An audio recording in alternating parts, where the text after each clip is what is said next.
नमस्कार, मैं ज्ञान प्रकाश और आप देख रहे हैं CSC चैनल के सभी वीडियोस को देखने के लिए चैनल को सब्सक्राइब करें और बेल आइकन को प्रेस कर दें। अभी तक हमने इतिहास के जो भी टॉपिक पढ़े वह भी परीक्षा के दृष्टिकोण से महत्वपूर्ण था। आज हम जो टॉपिक पढ़ने जा रहे हैं यह भी परीक्षा के दृष्टिकोण से बहुत ही ज़्यादा महत्वपूर्ण है और लगभग सभी परीक्षाओं में 2 से 3 प्रश्न इस अध्याय से यानी 1857 के विद्रोह से आते हैं। कहानी शुरू करने से पहले 1857 के विद्रोह के बारे में जो इतिहासकार और तत्कालीन विद्वानों के जो मत हैं उसको हम लोग देख लेंगे। क्यों? क्योंकि प्रश्न आता है कि निम्न कथन किसके द्वारा कहे गए। तो कुछ लोग उस समय तत्काल उपस्थित थे, उस देश काल में उपस्थित थे, उनके भी कथन, और कुछ लोग 1857 के विद्रोह के बारे में अपनी जानकारी जुटाए, उस पर रिसर्च किए और उसके बारे में अपनी राय दिए। उनकी भी राय हमारे लिए जरूरी है क्योंकि परीक्षा में पूछता है। जब भी हम किसी ऐतिहासिक घटना का मूल्यांकन करें तो ऐसे में हमें अपने आप को तटस्थ रखना होता है। क्यों? क्योंकि जब आप तटस्थ रहेंगे तो आपका जो मूल्यांकन होगा वह बहुत ही बेहतरीन होगा और आपको एक अच्छे अंकदायी उत्तर लिखने में आपको मदद करेगा। तो आइए शुरू करते हैं 1857 के विद्रोह को तटस्थ रहते हुए, अपने आप को संयमित रखते हुए, भावनाओं को नियंत्रित करते हुए 1857 के विद्रोह के बारे में बात करते हैं। क्या है 1857 का विद्रोह? विद्वान कहते क्या है उसके बारे में? बहादुर शाह जफर जब एक पंपलेट छपवाता है और 25 अगस्त 1857 को जब यह दिल्ली में सर्कुलेट होता है और नाना साहब उसको सपोर्ट करते हैं और एक पत्र लिखते हैं ब्रिटिश गवर्नमेंट को कि बहादुर शाह जफर की बात पर गौर किया जाए। क्या लिखा था बहादुर शाह जफर ने? देखते हैं। बहादुर शाह जफर लिखते हैं, हिंदुस्तान के लोग चाहे हिंदू हो या मुसलमान, वह सभी अंग्रेजों के जुल्म से बर्बाद हो रहे हैं। लेकिन कहानी तब तक आगे बढ़ चुकी है। उन्होंने कब लिखा था? 25 अगस्त 1857 को, और विद्रोह कब शुरू हुआ था? 10 मई को। यानी यहाँ पे हम यह कह सकते हैं कि आपने बहादुर शाह जफर ने यह उस समय कहा जब तीर कमान से छूट चुका था, यानी जब आंदोलन भड़क चुका था। दूसरी तरफ और विद्वान हैं जो इसे सैनिक विद्रोह कहते हैं, और जो लोग इसे सैनिक विद्रोह कहते हैं उसमें निम्न लोगों का नाम है। आइए पढ़ा जाए। सीले हैं, जॉन लॉरेंस हैं, के मालेशन हैं, ये इतिहासकार लोग हैं और ये लोग लिखते हैं कि यह एक सैनिक विद्रोह था। आगे बढ़ते हैं। चार्ल्स रेक्स हैं, notes on the revolt in the north, इनकी पुस्तक का नाम है। ये भी कहते हैं कि यह एक सैनिक विद्रोह है। सर सैयद अहमद खान जो बिजनौर के सदर अमीन रहते हैं उस समय जब यह विद्रोह हो रहा होता है, वो भी एक पुस्तक लिखते हैं, the cause of Indian revolt 1857। ये भी अपनी किताब में कहते हैं कि यह एक सैनिक विद्रोह था। रॉबर्ट्स और कूपलैंड ने इसे मुस्लिम विद्रोह कहा। इंपॉर्टेंट है। क्यों? क्योंकि ज्यों ही कुछ अलग मिलेगा परीक्षा में वह पूछ लिया जाता है। ऐसे में कूपलैंड और रॉबर्ट्स का नाम हमें याद रखना होगा क्योंकि इन्होंने इन सबसे अलग कहा है। क्या कहा है? मुस्लिम विद्रोह कहा है। जेम्स आउटरम का भी नाम हमें रखना होगा अपने दिमाग में। क्यों? क्योंकि इन्होंने क्या कहा है? हिंदुओं और मुसलमानों का संयुक्त प्रयास या षड्यंत्र था। ठीक है। तो 1857 के विद्रोह के बारे में इन विद्वानों के मत को परीक्षा में अक्सर पूछ लिया जाता है, इसलिए हमें उसे याद रखना होगा।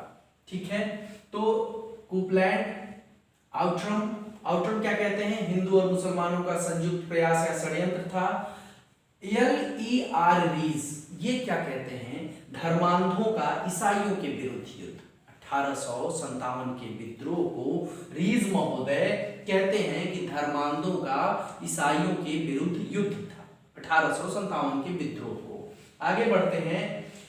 जे केई है एक विद्वान, इन्होंने क्या कहा? श्वेतों के विरुद्ध काले लोगों का संघर्ष। ठीक है। जे केई ये क्या कहते हैं? श्वेतों के विरुद्ध काले लोगों का संघर्ष।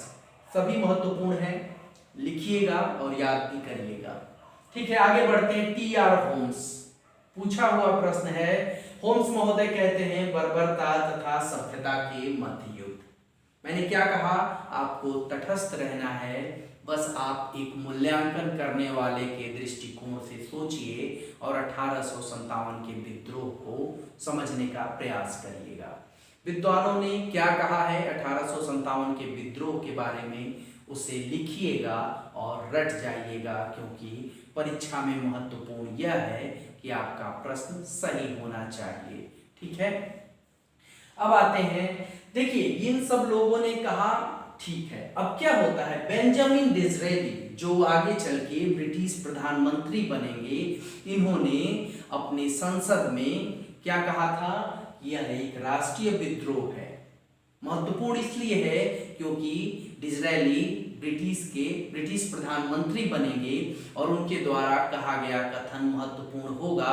इसलिए प्रश्न अगर आ जाए कभी कि बेंजामिन डिज़रेली ने 1857 के विद्रोह के बारे में क्या कहा था, तो हमारा उत्तर होगा कि डिज़रेली ने इसे राष्ट्रीय विद्रोह कहा था। ठीक है, सावरकर, कई बार पूछा हुआ प्रश्न है विनायक दामोदर सावरकर जी के बारे में। ये क्या कहते हैं, भारत का प्रथम स्वतंत्रता संग्राम कहा था इन्होंने। 1857 के विद्रोह को इन्होंने, विनायक दामोदर सावरकर जी ने अपनी पुस्तक 1857 the first independent war of India में उन्होंने कहा था कि भारत का प्रथम स्वतंत्रता संग्राम।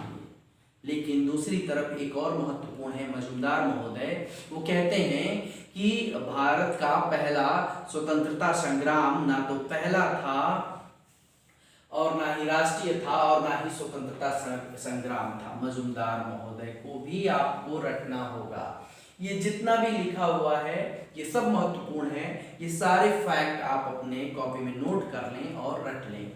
दूसरा महत्वपूर्ण तथ्य, उस समय यानी 1857 के विद्रोह के समय इंग्लैंड के प्रधानमंत्री पामस्टर्न महोदय थे।